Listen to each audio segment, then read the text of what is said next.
Hello, everyone. Welcome back. Today, I want to talk about civilian training versus military and police training and some of the differences and why I believe to some extent that civilians actually need to train to a higher level. Okay. So, the first most obvious thing is that police and military are always more or less working in the unit, even if they find themselves temporarily by themselves.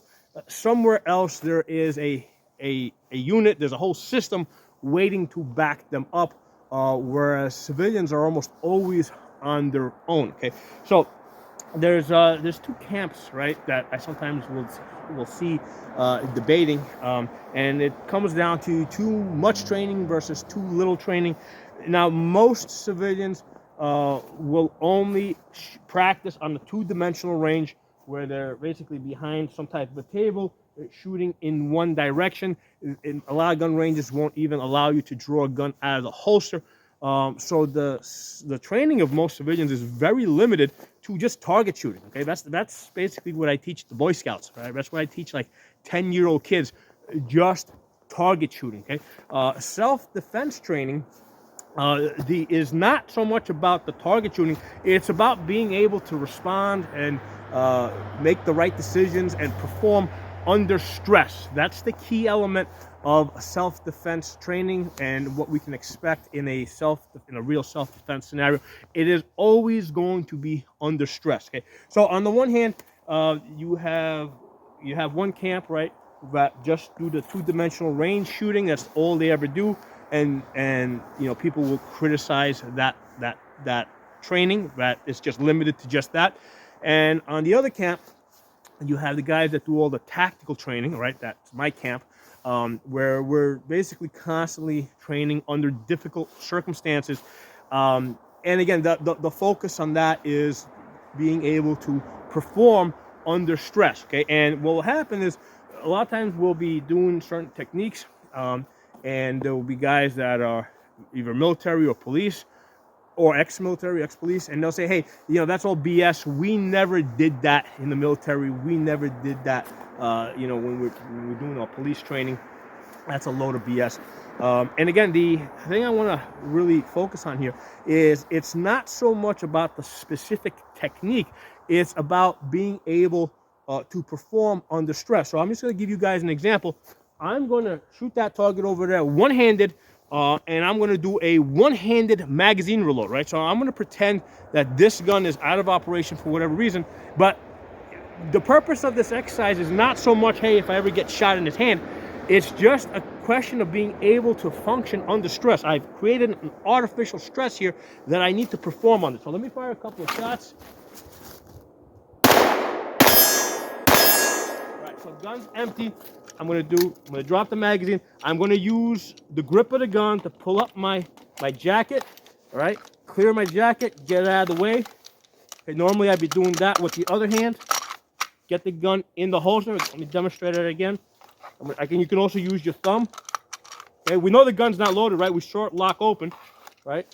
So we're gonna get the gun in the holster. All right. Once it's in the holster, I'm gonna reach over to the extra magazine. I'm gonna pull that out. I'm gonna get that in the gun, give it a tug to make sure it's in, pull the gun out, and then I'm gonna use the optic as a hook to get the gun back into battery. Okay, and now I can take my. Okay. So that's just one example. Now another example might be put the gun in your left hand, right? If you're normally right-handed, shoot one-handed, left-handed. Okay. Maybe that's a little bit too easy. Add more stress. Add some movement now.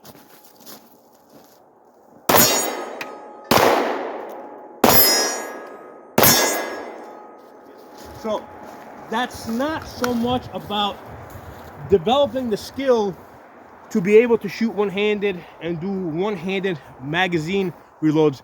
That's not the purpose of that drill.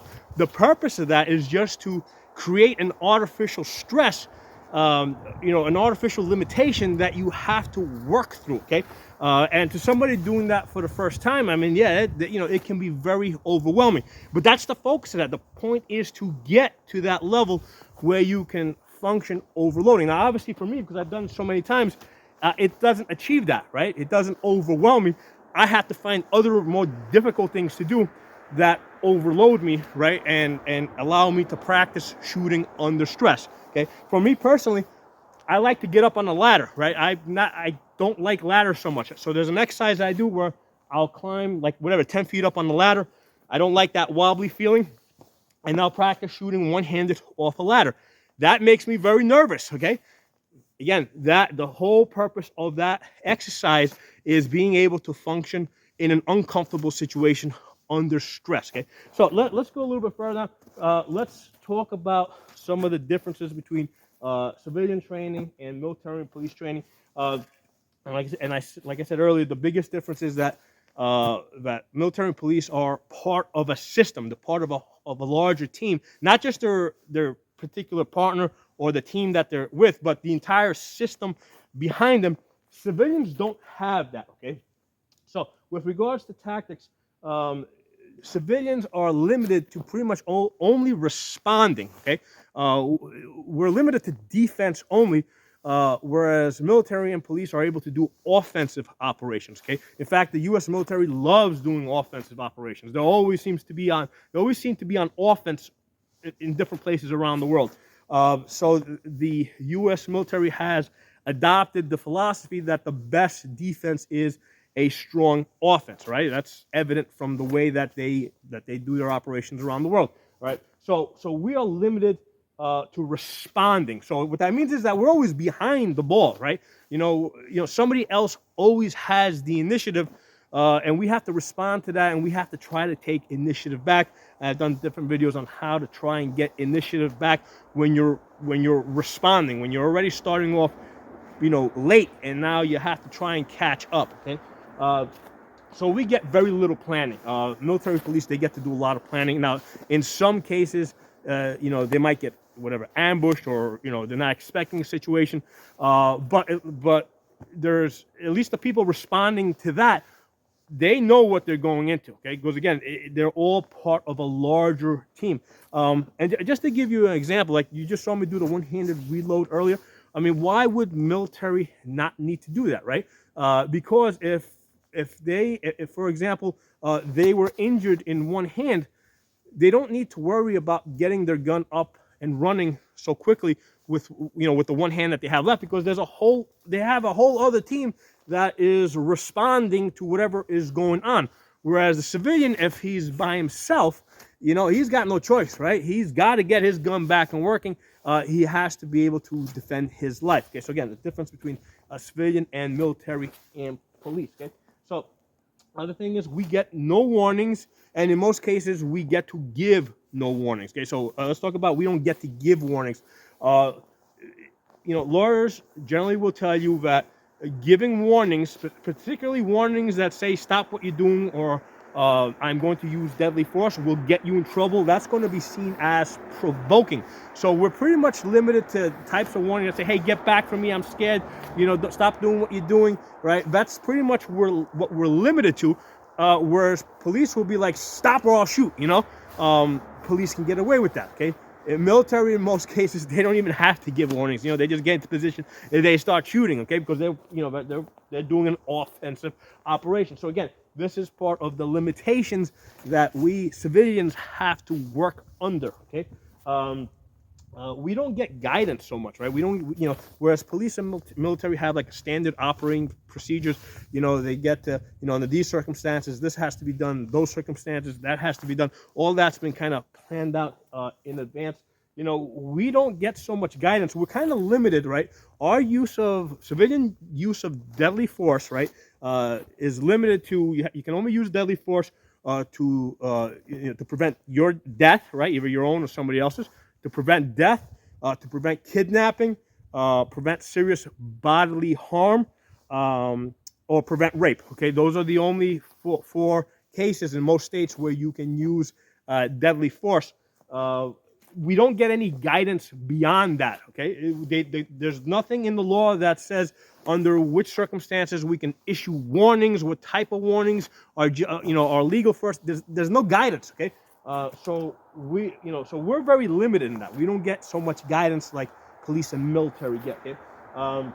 So we're back to we pretty much are always stuck retreating, right? We don't have an offense. We're always kind of forced to hesitate, to second guess if what we're doing is the right thing.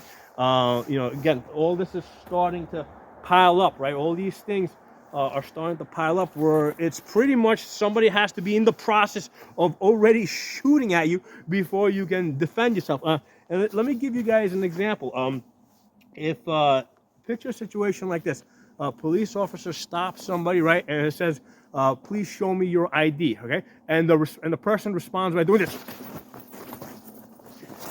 Okay, what's going to happen? They're going to get shot, right? Right? If you pull your wallet out, if officer asks you to show him ID, and you go like that, you're going to get shot. Okay. If on the other hand, to civilians, same exact situation. If a civilian does what I just did and you shoot him, you're going to jail. Okay.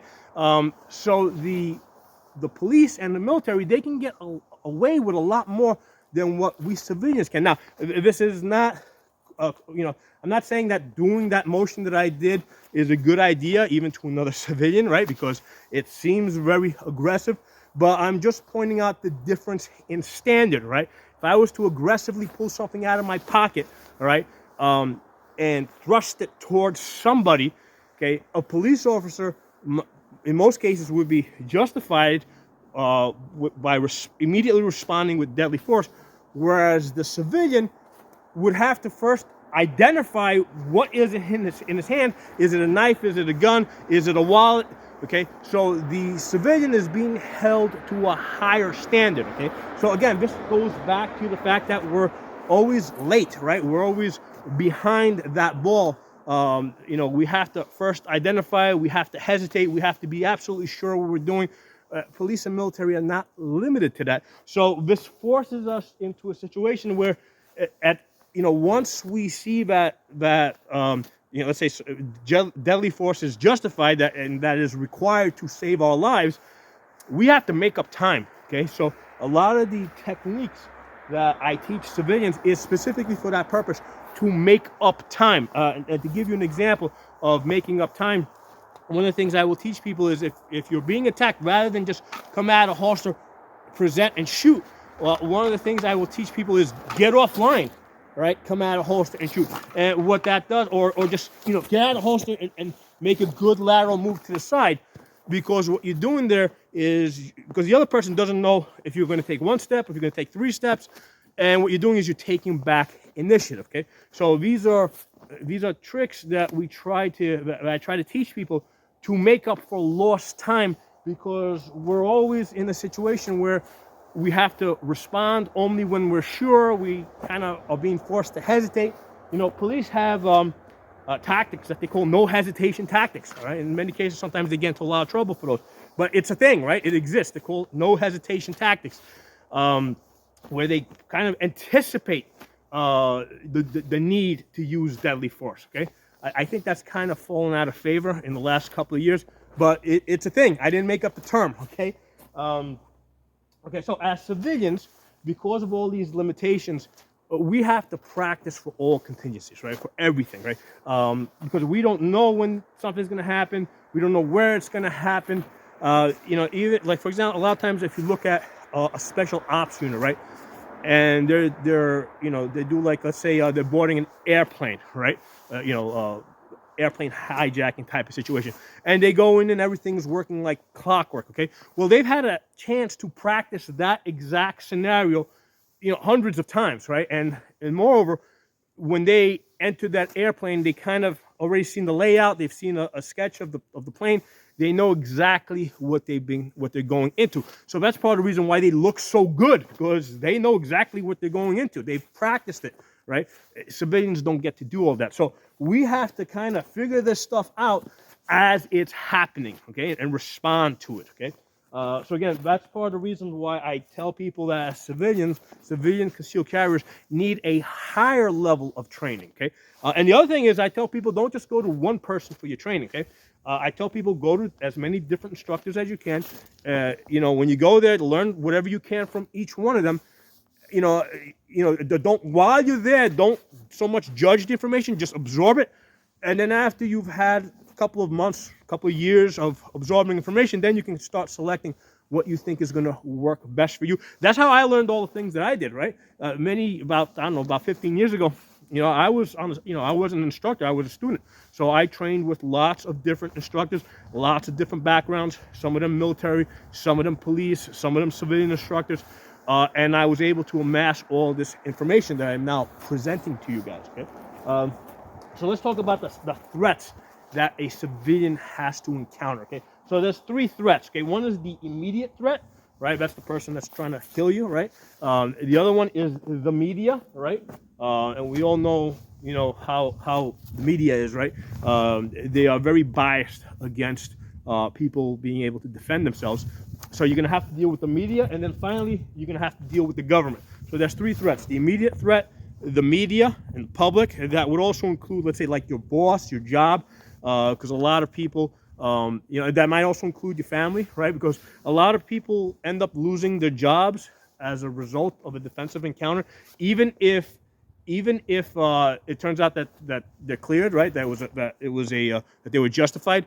The very fact that you got to be in court defending yourself is time away from work, and your boss may decide that, hey, he's trying to run a business, he has to replace you, right? A lot of families don't survive a self-defense encounter, right? Even if it turns out to be completely justified, the stress that it puts on the family, a lot of times, that ends up in breaking up families. And that's why I tell people that, using a gun for self-defense is like your last resort, okay? Because even if it's justified, your life is not going to be the same, okay? So that's important. But these are things that civilians have to deal with that military and police don't have to deal with, okay? So again, for the civilian, this is part of the training. This is part of the mental preparation of knowing what you're getting into, okay? What you could potentially be getting into. But the good thing is that you're alive and you get to deal with these things, right? Because without the gun, without the ability to defend yourself, you're basically, in a box 6 feet on the ground, and none of this other stuff matters, okay? But the point here is we're talking about the differences between civilian training, military, and police training. The civilian has to deal, with the immediate threat, with the media, and with the government threat that's going to come after, okay? And of course, the government threat is going to be the most difficult one to deal with, because especially if they're trying to make a political statement, okay? Let's move on. All right, so we talked about the civilian's almost always going to be acting alone, okay? So what does it mean if you're acting alone to defend yourself? First of all, you got to be able to identify the threat. With soldiers, a lot of times it's easier for them to tell who the other side is. Maybe they're wearing a different uniform, they're wearing a different language. The very fact that, hey, they're on another side, they're on another part of the world, and pretty much anybody that they don't know by first name is assumed to be an enemy, right? Same thing with police, right? When police pull, anybody that police pull over, they assume that person is potentially a criminal, right? A lot of times in most cases, if police pull over a car, especially at night, when they're coming up to the car, they got the flashlight here, and they got their hand on their gun here, right? So they're ready to draw that gun, okay? So police assume that everybody is potentially a deadly threat to them, okay? Civilians don't get to do that, right? If we're in a situation where we don't feel comfortable, we don't get to put our hand on our gun and, first of all, it's going to look really weird, right? But we have to first of all, for a civilian, we expect that we're not going to need to use a gun to defend ourselves. And we pretty much go through life that way. Whereas with the military and police, they pretty much expect that everybody that they don't personally know is potentially a deadly threat to them. Okay, so again, this is about the differences. This is part of the differences between civilian versus military and police, and why the civilian is always reacting, all right, and is always reacting like way after the fact, and they need to do things tactically to make up for that lost time, okay? Versus the cop that's approaching the car, flashlight here, hand already on the gun, okay? Civilians, we don't get to do that, so we have to figure out other things to do to make up for that lost time, okay? So one of the problems with, again, we mentioned this a few times, civilians have that problem of being able to distinguish friend from foe. Okay, that's not a problem that police usually have. Pretty much anybody that doesn't have a badge is friend. Anybody that does not have a badge is a foe to them. Okay, so okay. The other problem that civilians will have that police and military don't have is just the ability to identify yourself to others. So picture like a scenario where let's say you find yourself in the middle of a mass shooting or something, right? One of the things I tell people, if you have to use a gun for self-defense, you want to get it back in the holster as fast as possible, because other people coming on the scene don't know who you are. Okay, so that's part of the problem with defending yourself. You have to use tactics that will not flag you as a potential threat to other people. And that includes getting the gun back in the holster and covering it up as soon as possible. Now, how do you distinguish other people who might be a threat, who might be just another concealed carrier? One of the things I teach people is look at the gun handling, not the way they look or anything like that, but look at the gun handling. Okay, are they basically keeping the gun in a safe direction, or are they just pointing it all over the place? Okay, does it seem like they're trying to take cover behind something, or are they walking around like they're the Terminator? Okay, so these are things that you're gonna pay attention to, right? How they're acting relative to other people, and if they have a gun, look at their gun handling skills. Most bad guys are not very well trained in gun safety, so that's usually a flag, right? If somebody's handling a gun in a situation like that, in a very unsafe manner, that could be a good indication that that's probably not a good guy. Okay, versus if somebody is handling the gun in a safe manner, that might be an indication that is a good guy. That might be a police officer that's undercover, right, or in plain clothes, or it might be another concealed carrier. So these are things that we want to pay attention to. And nobody's born knowing this information. Somebody has to teach it to you, right? I bet a lot of you guys haven't thought of that. Okay, so another issue that civilians have to deal with is because we're almost always alone, we got to make sure that we got enough gun and ammunition. Okay, and I really feel sorry for the people in the anti-gun states that are limited to like 10-round magazines, because realistically, if you ever have to use a gun in self-defense, you're gonna be half as good as you normally are on your best shooting day. Okay, so you're not going to be as good as you normally are. That's why you got to train and bring your skill level to the highest possible level, so that half of that is still good enough. Okay, so you got to make sure you got enough guns and ammo. And one of the things I tell people is have an extra magazine. The purpose of the extra magazine is not necessarily in case you run out of the gun that you're shooting runs out of ammunition. It is because when you do have, let's say you have a gun jam, the fastest way to get the gun back into operation is rip out the what might be a bad magazine, cycle the gun to clear it, and get another good magazine in there. That's going to solve a lot of problems. Whereas if you try to fix whatever's wrong with the gun, you might fix it, you might not. So changing the magazine, getting the magazine out, clearing the gun, getting another magazine in there is the solution that is going to get the gun back up and running in most cases. Okay, so that's why you want to have that extra magazine. I've done another video about how to carry it comfortably and all that. But that's why we carry an extra magazine. So you want to have enough gun and ammunition, because you are most likely going to be on your own. And don't pay attention to the statistics that say that most defensive encounters you only need 3 rounds. Right? That's not true. That is basically propaganda. That is cherry-picked information.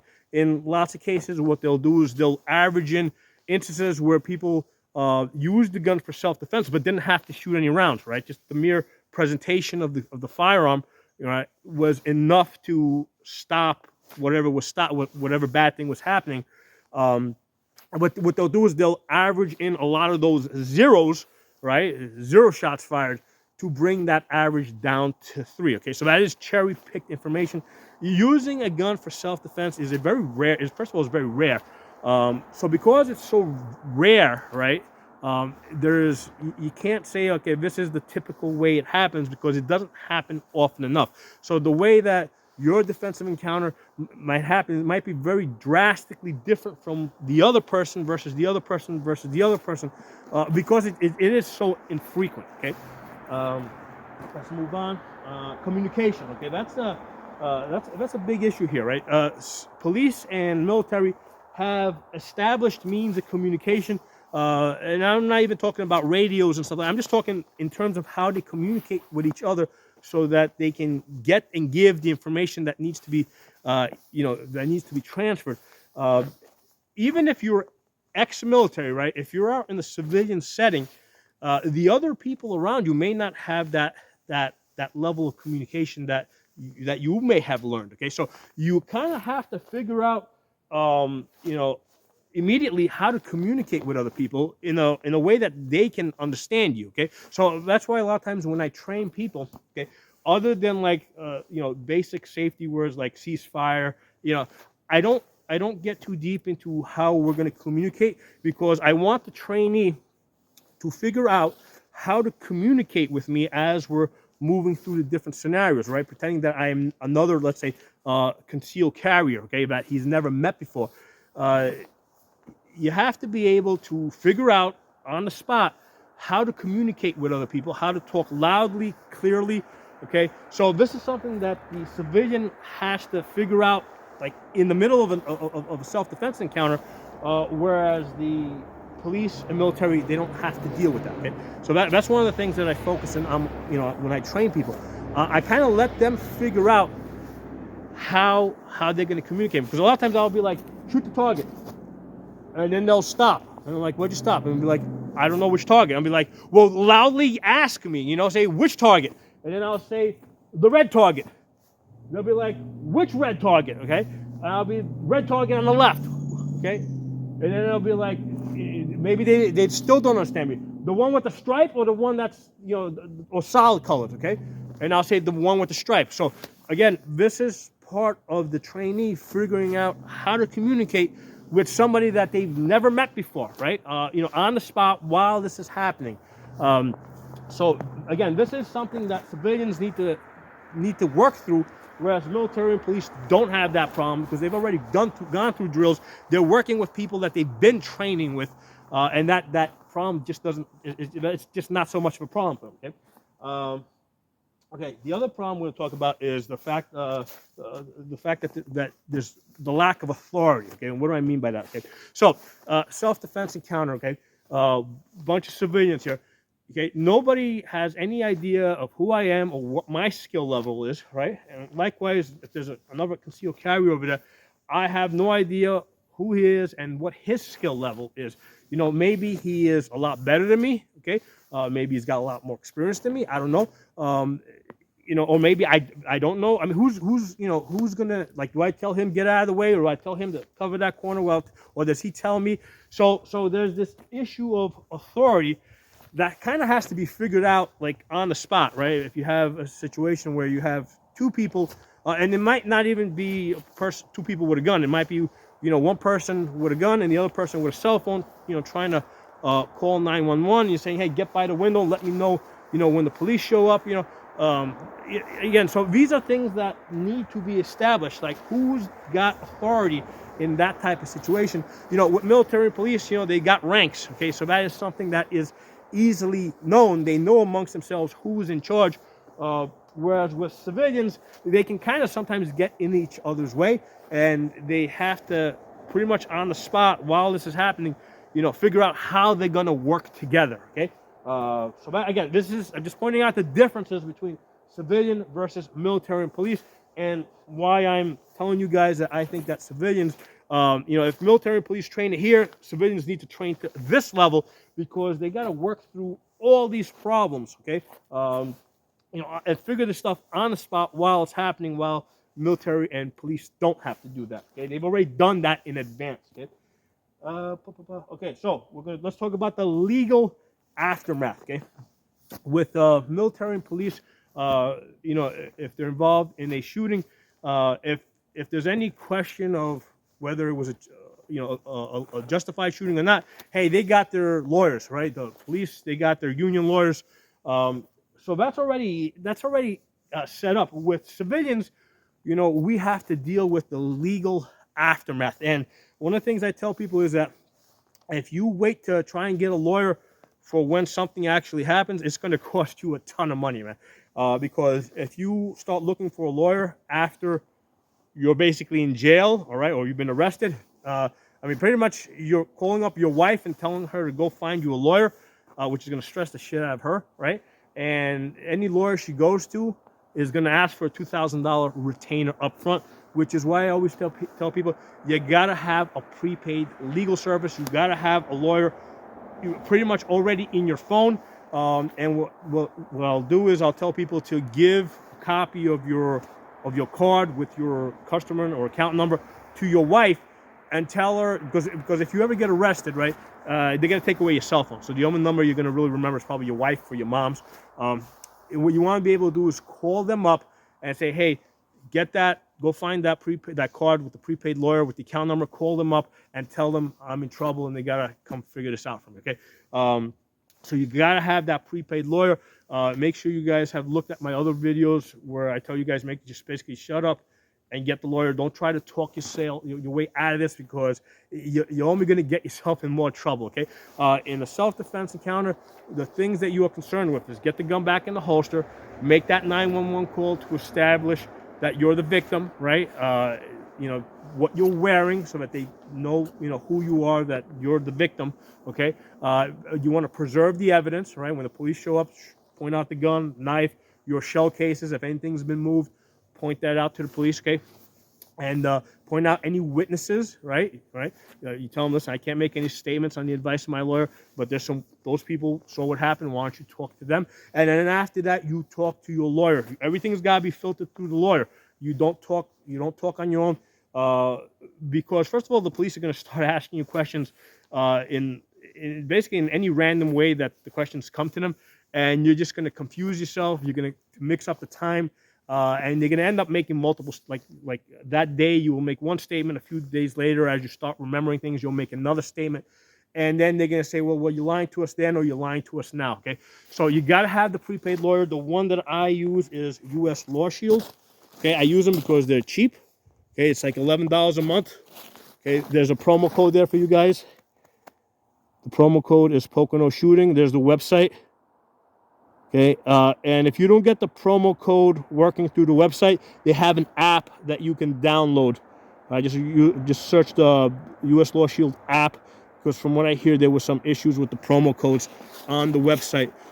And this is, there's two promotions that they're running. I don't know which one they're running this month. It's either you're paying you're either paying the $20 sign-up fee, and then they're just tacking on 2 extra months at the end of your membership for the year, so you get 2 free months, or they're waiving the membership fee, and they're also waiving the first month. So basically, you get the first 30 days free, nothing out of pocket, and you can use that time period to call them up and ask them gun questions, right? Ask them gun questions with regard to your state, and then if for any reason you want to cancel at the end of the 30 days. It didn't cost you anything, and you got answers to all your legal questions for your state, right? Because it's going to be different from state to state. And what you want to do is you want to ask them to email you the answers in writing, so you have a point of reference. Okay, so that's how you can use them. However, I don't recommend you cancel at the end of the 30 days. I recommend you keep it because, like I said, you're paying I think $130 for the whole year. Versus if you ever really need a lawyer, you gotta show up with a $2,000 retainer. Okay, so it's by far the cheaper option. And realistically, every time we go to the gun range, we're probably spending more than $200 anyway, right? So this is not that big of an investment. Okay, what else do we want to see? So the last thing I want to tell you guys: difference between civilians, military, and police. Okay. The military and police, they get to be called heroes, okay? For civilians, okay, there's no rewards. There's almost always no rewards for civilian heroes, okay? And I'll give you guys an an example. This happened many years ago, but I personally witnessed an event or situation where one guy. This was in New York City, right? This was back in the jungle in New York City. So there was a guy that was beating up this woman on the street, okay? And then this guy comes in to save the woman, right? And then before I know it, both the guy and the woman are beating up the would-be hero. So when the police finally showed up, the woman and that guy said that the hero is the one that was attacking, that basically attacked them, and the hero is the one that got arrested. Okay, so and I don't know what the final outcome of that is, but the point I want to leave you guys with is there's no rewards for heroes in the civilian world. Okay, basically it is up to each person to basically carry a gun and be able to defend themselves. Don't try to be a hero for other people, right? If those other people didn't take an interest in learning the skills to be able to defend themselves, you know what? Don't burden yourself with trying to protect them, okay? You just protect yourself and you protect your family. And this is something that I tell to all people, right? It's up to each person to protect themselves because there's no rewards for heroes in the civilian world. So hope you guys enjoyed the video. Hope you got some useful information out of this. There's a ton of videos I have on my channel related to concealed carry. Check them out and drop some comments below. Let me know what you guys think. I'll talk to you all soon.